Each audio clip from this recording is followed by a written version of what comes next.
नमस्ते। आपका स्वागत है। कंटेंट का आनंद लें, सब्सक्राइब करें और नोटिफिकेशन ऑन कर लें। लुकास लिविंग रूम के सोफे पर बैठा था। उसके हाथ आपस में गूंथे हुए थे और कोहनियां घुटनों पर टिकी थीं। उसकी आंखें फर्श पर जमी थीं। बस कभी-कभी उठकर विवियन को बेचैनी से इधर-उधर टहलते हुए देख लेती थीं। विवियन अपनी शादी की अंगूठी को उंगली में ऐसे घुमा रही थी, मानो उसका वजन जरूरत से ज्यादा हो। माहौल में खामोशी थी, लेकिन लुकास के अंदर सब कुछ चीख रहा था। जो औरत कुछ साल पहले तक उसका सुकून थी, अब उसी छत के नीचे एक अजनबी महसूस हो रही थी। और इस खामोशी में भी उन अनकही बातों का बोझ पूरे घर में फैला हुआ था, जिससे हवा भारी और दम घोंटने वाली लग रही थी। उनकी शादी को 5 साल हो चुके थे, लेकिन उनकी कहानी 7 साल पुरानी थी। 7 साल जो लुकास के लिए प्यार, साथ और जिंदगी के मकसद से जुड़े हर यकीन की बुनियाद थे। जब वो उससे एक साधारण सी पार्टी में बिना किसी उम्मीद के मिला था, तो दुनिया एक पल के लिए ठहर सी गई थी। विवियन ग्रिल के पास खड़ी दोस्तों के साथ जोर जोर से हंस रही थी, हाथ में एक सोडा कैन लिए हुए। वो ध्यान खींचने की कोशिश नहीं कर रही थी, लेकिन सबका ध्यान उसी पर था। उसके अंदाज में एक अलग सी रोशनी थी, एक बेफिक्री, जैसे उसके पास वो आजादी हो जिसे पाने का बाकी लोग सिर्फ दिखावा करते हैं। वो उन लोगों में से थी जो बिना कोशिश किए महफिल लूट लेते हैं, और यही वो कुदरती चमक थी जिसने पहली नजर में ही लुकास को मोह लिया था। उनकी बातें ऐसे शुरू हुई जैसे वो बरसों से एक दूसरे को जानते हों। उन्होंने हर चीज के बारे में बात की, संगीत, करियर, सपने और यहां तक कि अपने डर भी। विवियन ने अपने मजाकिया अंदाज और निश्चल ईमानदारी से लुकास का दिल जीत लिया। तब तक उसे पहली नजर के प्यार पर यकीन नहीं था, लेकिन कुछ ही हफ्तों में वो पूरी तरह से उसका हो चुका था। विवियन के साथ हर दिन दुनिया की एक नई परत खोजने जैसा था। वो उसे हंसाती, सोचने पर मजबूर करती, सवाल उठाती और सपने देखने के लिए उकसाती थी। देखते ही देखते वो एक दूसरे के बिना अधूरे हो गए। डेटिंग का 1 साल पूरा होने से पहले ही वे साथ रहने लगे। बहुत से लोगों को यह जल्दबाजी लगी, लेकिन उन्हें यह जरूरी लगा। शुरुआत में सब कुछ बेहतरीन था। वे एक ही बिस्तर, एक ही सपने, यहां तक कि स्ट्रीमिंग सर्विस के पासवर्ड भी शेयर करते थे।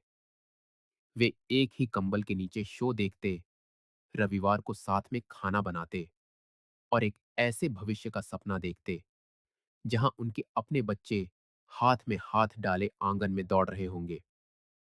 विवियन एक छोटा सा बिजनेस शुरू करने की बात करती थी, जिसमें डिजाइन और कुकिंग के लिए उसका जुनून एक साथ दिखता। वहीं दूसरी ओर लुकास अपनी कंपनी में तरक्की करना चाहता था, ताकि वो उन दोनों को एक स्थिर जिंदगी दे सके। वे एक दूसरे की तारीफ करते और एक दूसरे का साथ देते, एक ऐसी टीम की तरह जो जानती थी कि उसे जिंदगी से क्या चाहिए। कम से कम लुकास तो यही सोचता था। शादी का प्रस्ताव कहीं और नहीं, बल्कि अचानक ही आया। न पेरिस में, न किसी ढलते सूरज वाले समंदर किनारे। यह एक शनिवार की सुबह घर पर हुआ, जब वे पैनकेक खा रहे थे और इंटरनेट पर एक मजेदार वीडियो देखकर हंस रहे थे। लुकास ने अपनी हुडी की जेब से एक छोटी सी डिब्बी निकाली और कांपती हुई आवाज में कहा, मैं अपनी बाकी की जिंदगी तुम्हारे साथ ऐसे ही हंसते हुए बिताना चाहता हूं। विवियन रोई, हंसी और हां कह दिया। और लुकास को सच में लगा कि यह हमेशा के लिए एक नई शुरुआत थी। अगले कुछ महीने शादी की तैयारियों के उत्साह में बीत गए। जगह चुनना, मेहमानों की लिस्ट, कस्टमाइज किए गए इनविटेशन। विवियन इसमें पूरी तरह डूब गई और लुकास को लगा कि यह इस बात की पुष्टि है कि उन्होंने सही फैसला किया है।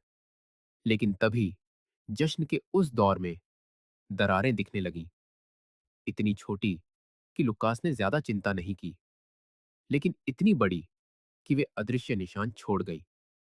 विवियन, जो पहले सजावट के आइडिया ढूंढने में घंटों लगा देती थी, अचानक उसकी दिलचस्पी खत्म हो गई। उसने रेफरेंस भेजना बंद कर दिया, वेडिंग प्लानर्स के मैसेज को नजरअंदाज करने लगी और अजीब बहानों से फैसले टालती रही। यह बहुत ज्यादा काम है, वो कहती। मैं अभी इस बारे में नहीं सोचना चाहती। लुकास ने उस पर यकीन कर लिया। वो उस पर दबाव नहीं डालना चाहता था और न ही उनके प्यार पर शक करना चाहता था। उसने इसे यह कहकर टाल दिया कि शायद जिंदगी के तनाव उन दोनों को थका रहे हैं और यह सामान्य है। लेकिन दिल ही दिल में वो जानता था कि यह सामान्य नहीं है।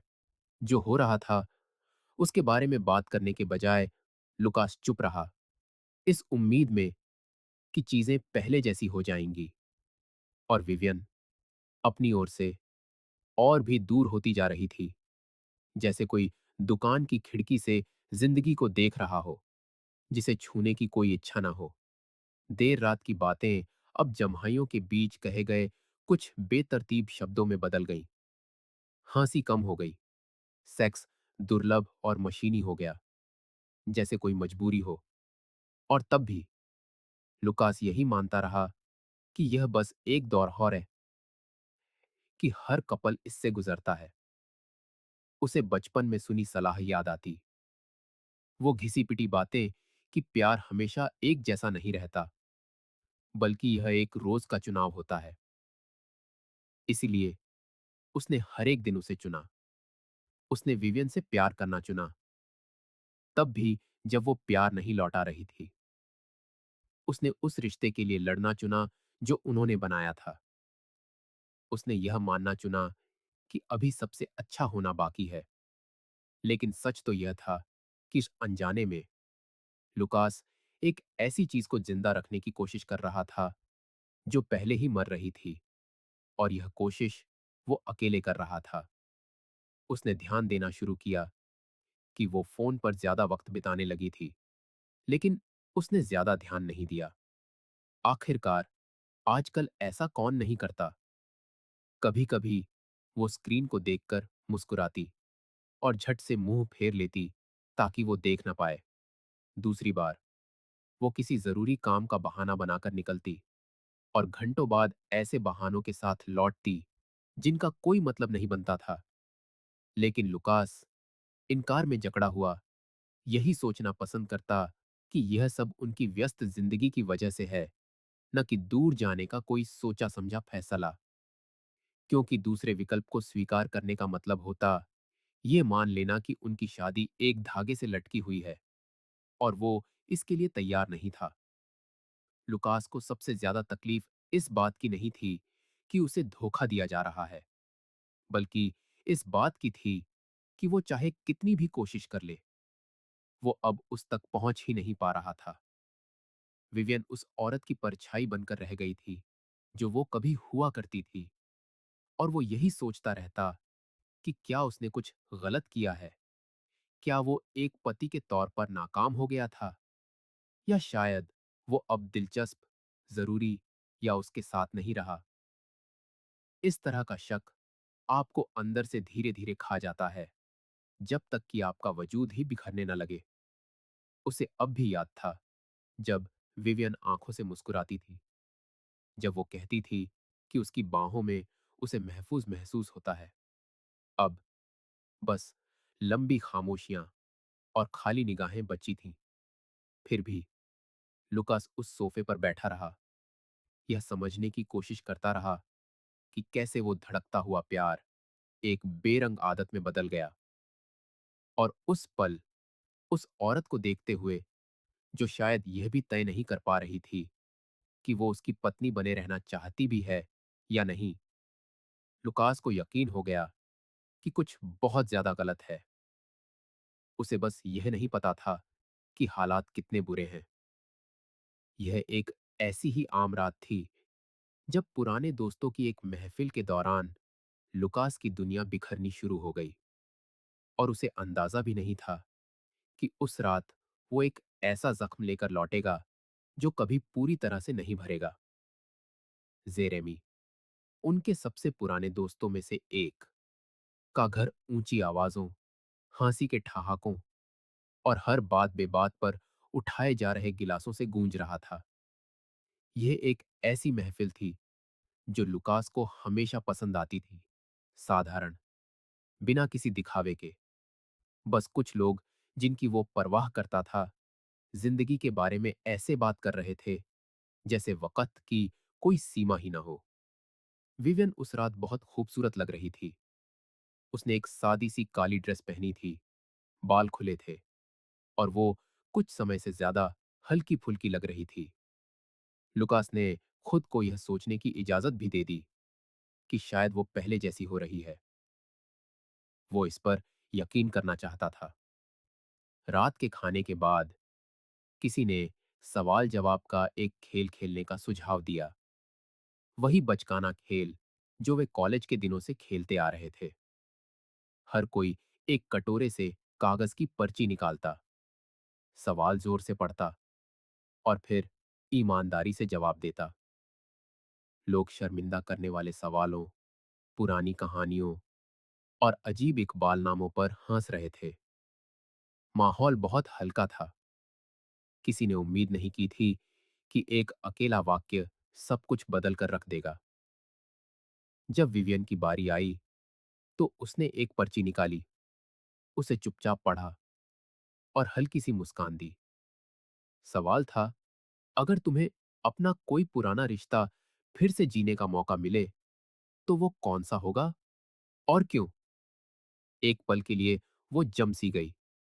उसकी नजरें लुकास की नजरों से मिली, लेकिन उसे देखते ही उसने नजरें फेर ली।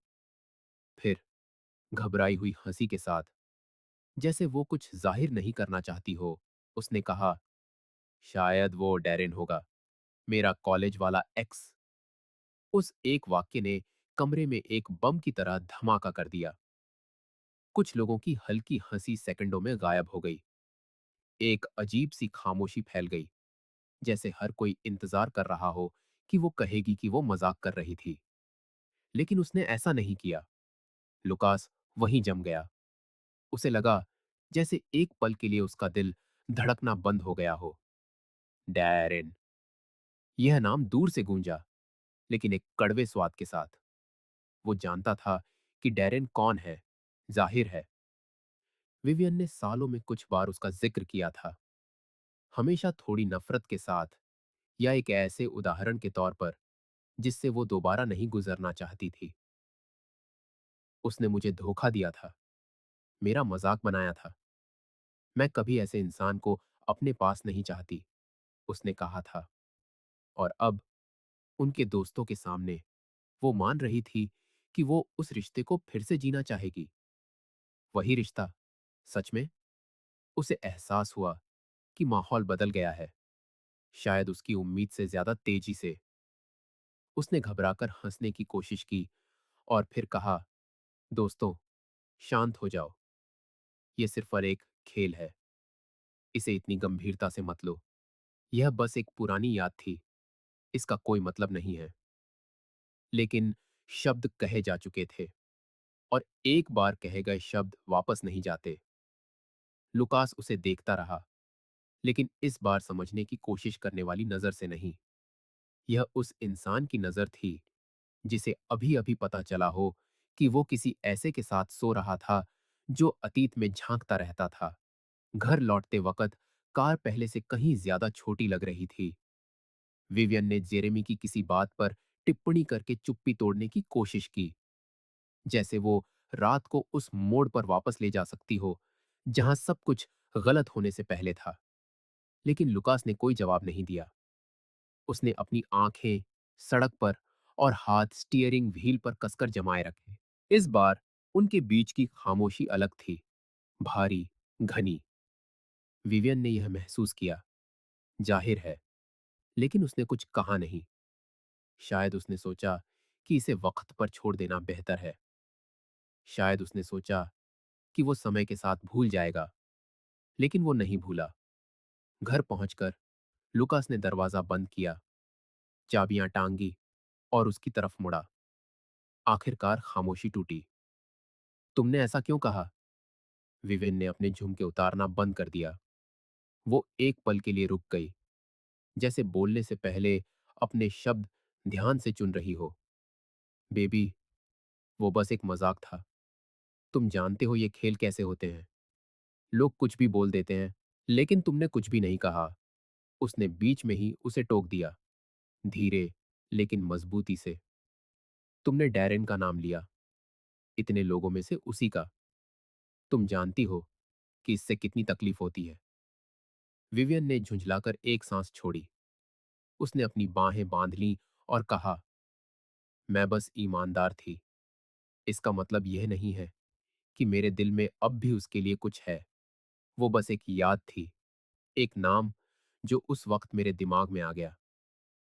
तुम हमेशा की तरह बात का बतंगड़ बना रहे हो। लुकास हंसा, लेकिन यह एक कड़वी हंसी थी, लगभग किसी ऐसे इंसान की आह की तरह जिसने आखिरकार वो देख लिया हो जिसे वो इतने समय से नजरअंदाज कर रहा था। बात का बतंगड़ बना रहा हूं, हमेशा की तरह, उसने कहा था।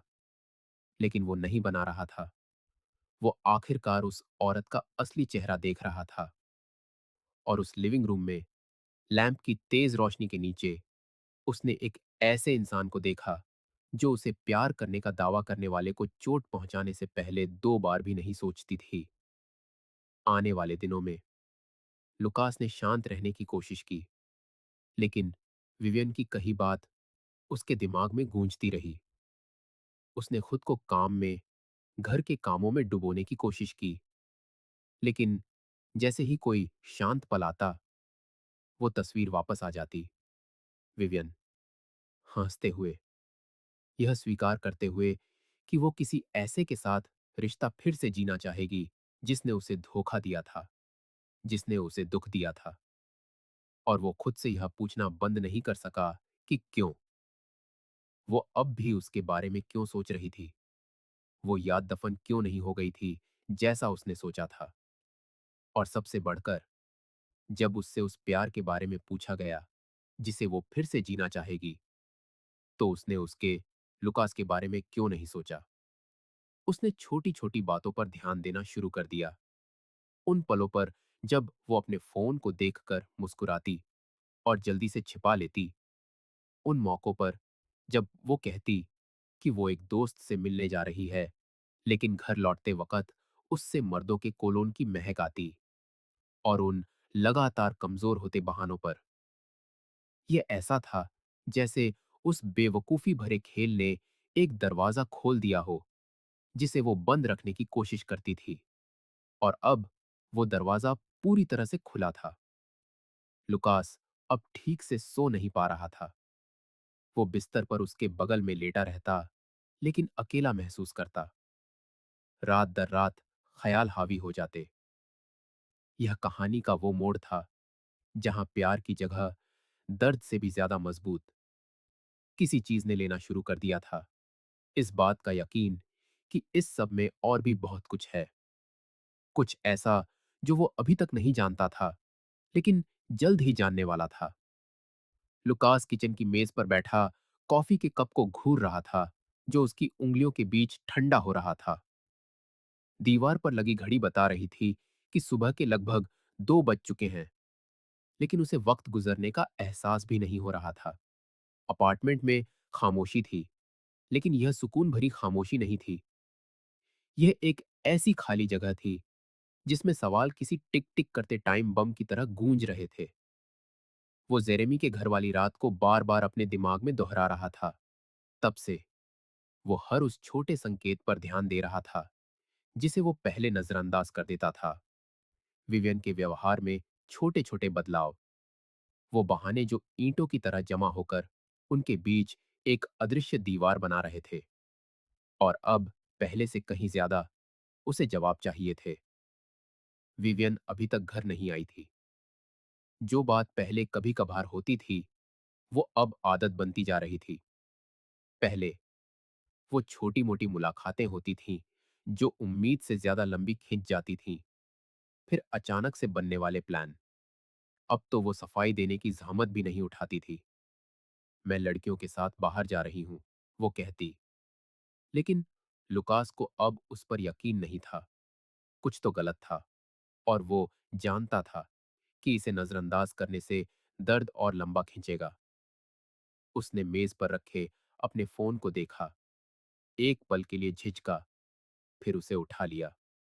उसकी तरफ से कोई मैसेज नहीं, कोई मिस्ड कॉल नहीं। वो जानता था कि उसे ऐसा नहीं करना चाहिए, लेकिन उसकी उंगलियां लगभग अपने आप चलीं और विवियन के साथ उसकी चैट खुल गई। आखिरी मैसेज उसी का था। तुम कितने बजे वापस आ रही हो? यह रात 10:17 बजे भेजा गया था। कोई जवाब नहीं। उसकी गैर मौजूदगी किसी भी चीख पुकार से ज्यादा भारी थी। यह उस तरह की खामोशी थी जो शब्दों से ज्यादा जोर से बोलती है। उसने फोन नीचे रखा, अपने चेहरे को हाथों से मला और एक लंबी सांस छोड़ी। उसे उसका सामना करना था। उसे उसी के मुंह से वो सुनना था जिसका डर उसे सताने लगा था। फिर भी उसका एक हिस्सा अब भी किसी भी ऐसी सफाई से चिपके रहना चाहता था जो इन सबको सही ठहरा सके। शायद वो बस बहुत परेशान थी। शायद वो सच में बात का बतंगड़ बना रहा था। शायद दरवाजे में चाबी की आवाज ने उसके विचारों का सिलसिला तोड़ दिया। उसने ऊपर देखा और विवियन को अंदर आते हुए देखा। सुबह के 2:30 बज चुके थे। उसे देखकर वो झिझकी, जैसे उसे उम्मीद न हो कि वो अब तक जाग रहा होगा। तुम अभी तक जाग क्यों रहे हो? उसकी आवाज में लापरवाही थी, लेकिन उसमें कुछ और भी था। शायद अपराध बोध। तुम्हारा इंतजार कर रहा था, लुकास ने बिना नजरें हटाए कहा। उसने त्योरियां चढ़ाई, अपना पर्स काउंटर पर रखा और पानी की बोतल के लिए फ्रिज की तरफ चली गई। वो उसकी आंखों से बच रही थी। वो इस तरकीब को अच्छी तरह जानता था। लुकास, मैंने तुम्हें बताया था, मैं लड़कियों के साथ थी। तुम जानते हो, जब हम मजे कर रहे होते हैं तो हमें वक्त का पता नहीं चलता। तुमने मेरे टेक्स्ट का जवाब नहीं दिया। मैंने देखा नहीं, उसने बहुत तेजी से कहा। लुकास धीमी, बिना किसी मजाक के हंसी हंसा। उसने देखा नहीं, यह एक झूठ था। विवियन हमेशा अपने फोन से चिपकी रहती थी। अगर वो उसे काम के घंटों में मैसेज करता तो वो मिनटों में जवाब देती। लेकिन अब सहूलियत के हिसाब से उसने देखा नहीं। उसने अपनी बाहें बांध ली और कुर्सी पर पीछे झुक गया। तो फिर मुझे बताओ, तुम सच में कहां थी? इस बार उसने उसकी तरफ देखा, लेकिन यह सदमे या गुस्से वाली नजर नहीं थी। यह एक सोची समझी नजर थी, जैसे वो अपने शब्दों को ध्यान से चुन रही हो। मैं तुम्हें बता चुकी हूं लुकास, मैं लड़कियों के साथ थी। उसने धीरे धीरे अपना सिर हिलाया। और अगर मैं अभी उन्हें फोन करूं तो क्या वो तुम्हारी बात का समर्थन करेंगी? उसकी खामोशी ही उसका जवाब थी। उसने नजरें हटा ली, अपने होंठ भींच लिए और एक पल के लिए उसने उसकी आंखों में एक झिझक की झलक देखी। जो कुछ उसे पहले से शक था, उसकी पुष्टि के लिए इतना ही काफी था। फिर भी उसे सुनना था। क्या तुम चाहते हो कि मैं सच बताऊं? विवियन ने आखिरकार एक लंबी गहरी सांस छोड़ते हुए कहा। लुकास को अपनी रीढ़ में एक कंपकंपी महसूस हुई। उसे यकीन नहीं था कि वो चाहता है, लेकिन अब पीछे हटने का कोई रास्ता नहीं था। हाँ, मैं चाहता हूं। उसने एक गहरी सांस ली, मेज की तरफ देखा, फिर उसकी तरफ, और कहा, मुझे थोड़ा स्पेस चाहिए। एक पल के लिए लुकास को लगा कि उसने गलत सुना है। क्या? मैं मुझे लगता है मुझे थोड़ा वक्त चाहिए लुकास, ये समझने के लिए कि मैं सच में क्या चाहती हूं। ऐसा लगा जैसे उसके पैरों के नीचे से जमीन खिसक गई हो। उसे अपने पेट में एक ठंडा दर्द महसूस हुआ। जैसे किसी ने घूंसा मारा हो। किसके लिए वक्त विवियन? वो चुप रही। उसकी आंखें कहीं दूर थीं, जैसे वो कहीं और, किसी और के साथ हो। तभी वो समझ गया, तुम्हें वक्त चाहिए ताकि तुम डैरेन से मिल सको। उसने नाम लेते हुए कड़वाहट को लगभग चख लिया। उसने देखा कि उसका शरीर तन गया। उसकी पलकें तेजी से झपकने लगीं। उसने जवाब देने में वक्त लिया। बात बिल्कुल यह नहीं है। लेकिन बात यही थी। बिल्कुल यही थी। लुकास को अपने सीने में गुस्सा उठता हुआ महसूस हुआ, लेकिन साथ ही एक अजीब सी शांति उस पर छा गई। ऐसा लगा जैसे उसके दिल ने आखिरकार वो समझ लिया हो जिसे उसका दिमाग मानने से इनकार कर रहा था। वो अब सच में वहां नहीं थी। शायद वो बहुत पहले ही जा चुकी थी। तुम चाहती हो कि मैं इंतजार करूं जब तक तुम यह तय कर लो कि मैं तुम्हारे लायक हूं भी या नहीं? उसने पूछा। उसकी आवाज मजबूत थी, लेकिन एक ऐसे दर्द से भरी थी जिसे वो छिपा नहीं सका। विवियन ने अपना मुंह खोला, लेकिन कुछ निकला नहीं, क्योंकि वो दिल ही दिल में जानती थी कि वो बिल्कुल यही मांग रही थी। वो शादी की सुरक्षा चाहती थी, जबकि वो अपने अतीत के किसी भूत का पीछा कर रही थी। और इससे भी बुरा, वो उम्मीद कर रही थी कि लुकास इसके लिए राजी हो जाएगा। वो धीरे धीरे खड़ा हुआ।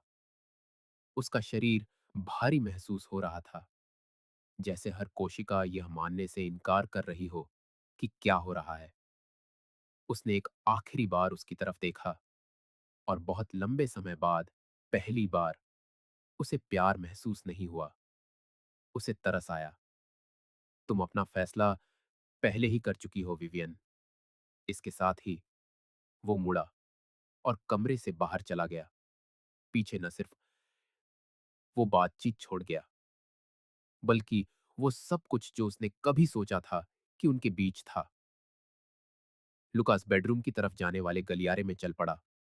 विवियन के साथ हुई उस आखिरी बातचीत का बोझ अपने हर कदम के पीछे घसीटते हुए, उसके शब्द एक टूटे हुए रिकॉर्ड की तरह उसके दिमाग में बार बार बज रहे थे। मुझे थोड़ा स्पेस चाहिए। जैसे प्यार कोई ऐसी चीज हो जिसे आप रोक सकते हैं। जैसे वो शेल्फ पर रखा कोई विकल्प हो, जब तक वो यह तय करे कि वो उसे अभी भी चाहती है या नहीं। उसने बेडरूम का दरवाजा अपने पीछे बंद कर लिया और उस पर टिककर एक भारी सांस छोड़ी। उसका दिल जोर जोर से धड़क रहा था, लेकिन उसके मन में एक अजीब सी स्पष्टता छा रही थी। अब कोई शक नहीं था।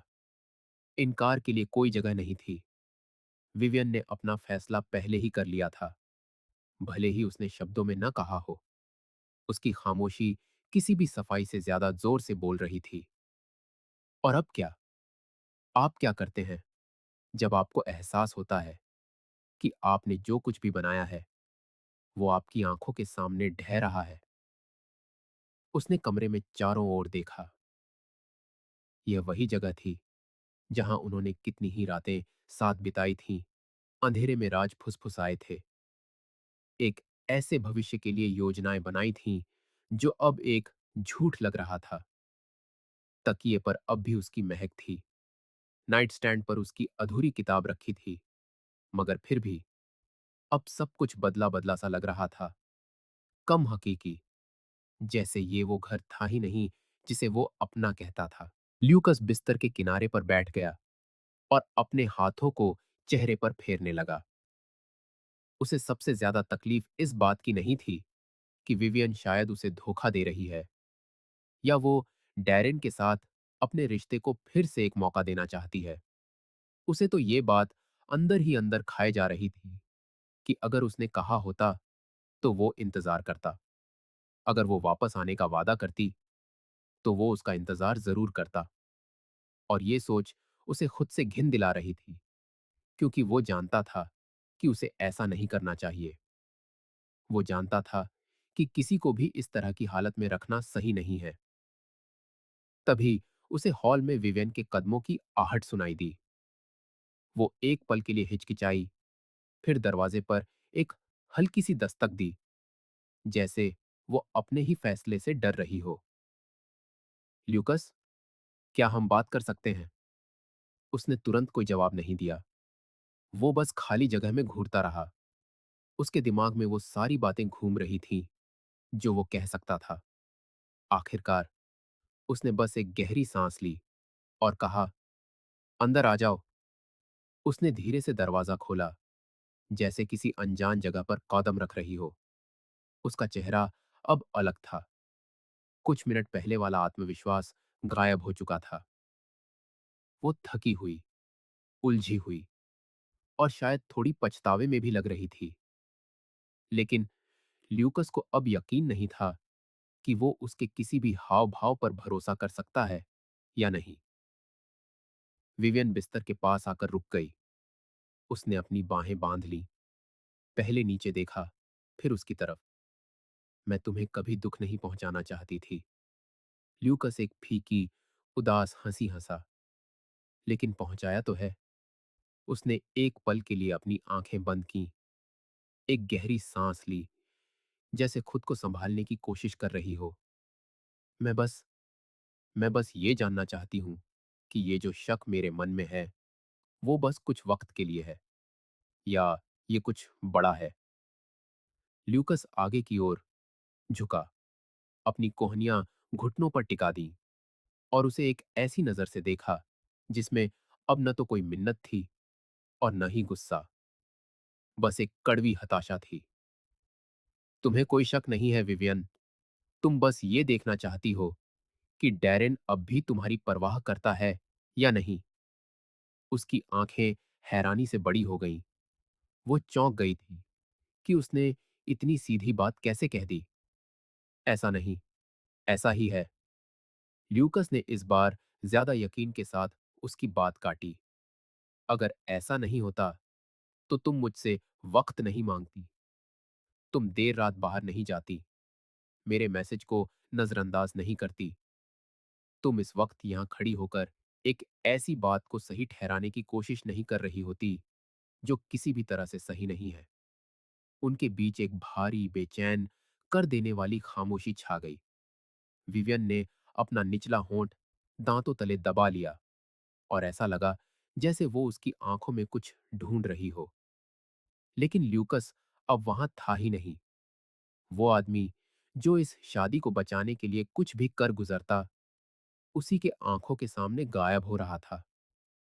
मुझे बस पक्का करना है, वो लगभग खुद से फुसफुसाई। ल्यूकस खड़ा हो गया। और मुझे अपने आत्मसम्मान की जरूरत है। उसने चौंक कर उसकी तरफ देखा। इस जवाब की उसे उम्मीद नहीं थी, लेकिन अब ल्यूकस का हो चुका था। वो अलमारी की तरफ फर्श बढ़ा, उसे खोला और अपने कपड़े निकालने लगा। उसने एक सूटकेस निकाला, उसे बिस्तर पर रखा और एक एक करके कपड़े तह करने लगा। उसकी हरकतों में कोई जल्दबाजी या गुस्सा नहीं था। वो शांत था, इतना शांत कि यही सबसे डरावनी बात थी। विवियन उलझन में एक कदम और पास आई। तुम ये क्या कर रहे हो? उसने बिना उसकी तरफ देखे जवाब दिया, तुम्हें वो वक्त दे रहा हूं जो तुम चाहती हो। उसने हैरानी से पलकें झपकाईं। ल्यूकस, रुको, तुम्हें जाने की जरूरत नहीं है। हम इस बारे में बात कर सकते हैं। वो एक पल के लिए रुका, उसकी तरफ देखा और पहली बार उसे एहसास हुआ कि विवियन को सच में इस प्रतिक्रिया की उम्मीद नहीं थी। उसने सोचा था कि वो इंतजार करेगा, कि वो वहीं सब्र से बैठा रहेगा जब तक वो ये फैसला नहीं कर लेती कि उसे वो चाहिए या नहीं। उसने धीरे धीरे सूटकेस की जिप बंद की। मैं हमेशा तुम्हारे लिए यहां था, विवियन। मैंने हमेशा तुम्हें चुना, लेकिन आज पहली बार मैं खुद को चुन रहा हूं। उसने कुछ कहने के लिए मुंह खोला, लेकिन कुछ कह नहीं पाई, क्योंकि दिल की गहराइयों में वो जानती थी कि अब इसे ठीक करने के लिए कोई शब्द नहीं बचे थे। ल्यूकस ने सूटकेस उठाया, एक गहरी सांस ली और उसके पास से गुजरता हुआ बेडरूम से बाहर, अपार्टमेंट से बाहर, और उस जिंदगी से बाहर निकल गया जिसे उन्होंने कभी एक साथ जिया था। जैसे ही ल्यूकस बाहर निकला, हवा का एक ठंडा झोंका उसके चेहरे से टकराया। सूटकेस का वजन उसके हाथ में भारी था, पर उतना नहीं जितना वो बोझ था जो आखिरकार उसके कंधों से उतरने लगा था। उसे नहीं पता था कि वो कहां जा रहा है। बस इतना पता था कि वो अब वहां और नहीं रह सकता। उस अपार्टमेंट में, उस शादी में, उस कहानी में जिसे जिंदा रखने के लिए उसने इतनी कोशिश की थी, अब उसके लिए कुछ नहीं बचा था। वो अपनी कार में बैठा और कुछ देर वहीं रहा। उसकी उंगलियां स्टीयरिंग व्हील पर कसी हुई थीं। उसका दिमाग ये समझने की कोशिश कर रहा था कि इतनी जल्दी ये सब क्या हो गया। बस सब खत्म हो गया। और फिर भी न कोई चीख पुकार हुई, न कोई बेतहाशा आंसू, न कोई माफी। विवियन ने उसे रोकने की कोशिश नहीं की, उसके पीछे नहीं भागी, रुकने के लिए मिन्नतें नहीं की। शायद दिल की गहराइयों में वो भी चाहती थी कि ये सब ऐसे ही खत्म हो। शायद वो जानती थी कि इसका अंजाम हमेशा से यही होना था। उसने कार स्टार्ट की और कुछ देर तक बिना किसी मंजिल के गाड़ी चलाता रहा। खाली सड़कें वैसा ही महसूस करा रही थीं जैसा वो अंदर से महसूस कर रहा था। खामोश, जैसे किसी ने उन सभी चीजों पर पॉजल का बटन दबा दिया हो जिन पर उसे कभी पूरा यकीन था।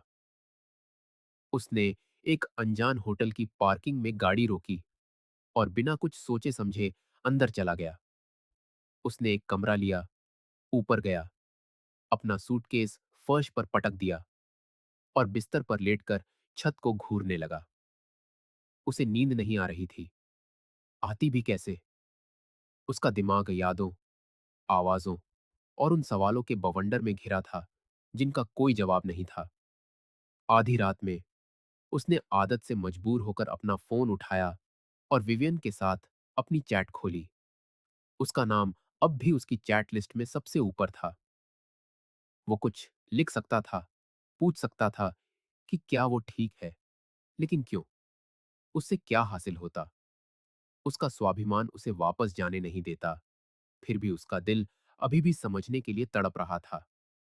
अगले दिन वो अपने रोजमर्रा के कामों में ऐसे लग गया जैसे कुछ बदला ही ना हो। वो काम पर गया, व्यस्त रहा, सब कुछ वैसे ही पूरा किया जैसे पर्दे के पीछे उसकी जिंदगी बिखर ना रही हो। लेकिन वो खुद में फर्क महसूस कर सकता था। उसने इसे सहकर्मियों की नजरों में महसूस किया। और जब लोग पूछते, तुम ठीक तो हो? और वो बस मुस्कुराकर कह देता, हाँ, बिल्कुल। हफ्ते बीत गए, तलाक की कार्रवाई शुरू हुई और सब कुछ बहुत तेजी से हो गया। कोई बड़ी लड़ाई नहीं, कोई बहस नहीं। विवियन ने बिना एक शब्द कहे सब कुछ मान लिया, जैसे उसे इसकी उम्मीद पहले से ही थी। फिर एक दिन कुछ ऐसा हुआ। ल्यूकस ऑफिस के पास एक कैफे में कॉफी पी रहा था जब उसने बगल की मेज से एक जाना पहचाना नाम सुना, डैरेन। ये नाम बिजली के झटके की तरह उसके कानों में पड़ा। वो थोड़ा सा मुड़ा और देखा कि दो आदमी हंसते हुए बातें कर रहे हैं। उनमें से एक अपने एक सहकर्मी के बारे में बता रहा था जो अपनी एक्स के पास वापस चला गया था। उसने अपने पति को उसके लिए छोड़ दिया। यकीन कर सकते हो? उनमें से एक ने कहा। ल्यूकस का दिल बैठ गया। वो सुनना नहीं चाहता था, लेकिन खुद को रोक भी नहीं पाया। सबसे बुरी बात तो यह है कि वो लड़का पहले से ही किसी और को डेट कर रहा है। लगता है वो बस ये साबित करना चाहता था कि वो उसे वापस पा सकता है। बस एक ईगो वाली बात। ल्यूकस सन्न रह गया। उसकी कॉफी ठंडी हो रही थी और उसके आसपास की आवाजें धीमी पड़ गईं। उसे पूछने की जरूरत नहीं थी कि वो किसके बारे में बात कर रहे हैं। वो जानता था। विवियन ने डैरेन के लिए सब कुछ दांव पर लगा दिया था, लेकिन डैरेन उसे कभी वापस चाहता ही नहीं था। उसके अंदर एक अजीब सा एहसास उठा। ये खुशी या बदले की भावना नहीं थी। ये एक खालीपन था, इस कड़वी सच्चाई का एहसास कि आखिरकार विवियन ने एक ऐसी चीज के लिए सब कुछ बर्बाद कर दिया जो कभी थी ही नहीं। कैफे से निकलने के बाद उसने अपने फोन पर एक नजर डाली। उसने सोचा कि उसे एक मैसेज भेजकर पूछे कि क्या वो ठीक है, लेकिन एक पल सोचने के बाद उसने स्क्रीन लॉक की और फोन वापस अपनी जेब में रख लिया। उसने अपना फैसला किया था और पहली बार ल्यूकस को अपने फैसले पर सुकून था। वीडियो देखने के लिए शुक्रिया। अगर आपको ये पसंद आया तो चैनल को सब्सक्राइब करना और नोटिफिकेशन ऑन करना ना भूलें ताकि आप कोई भी अपडेट मिस ना करें। मिलते हैं अगली बार।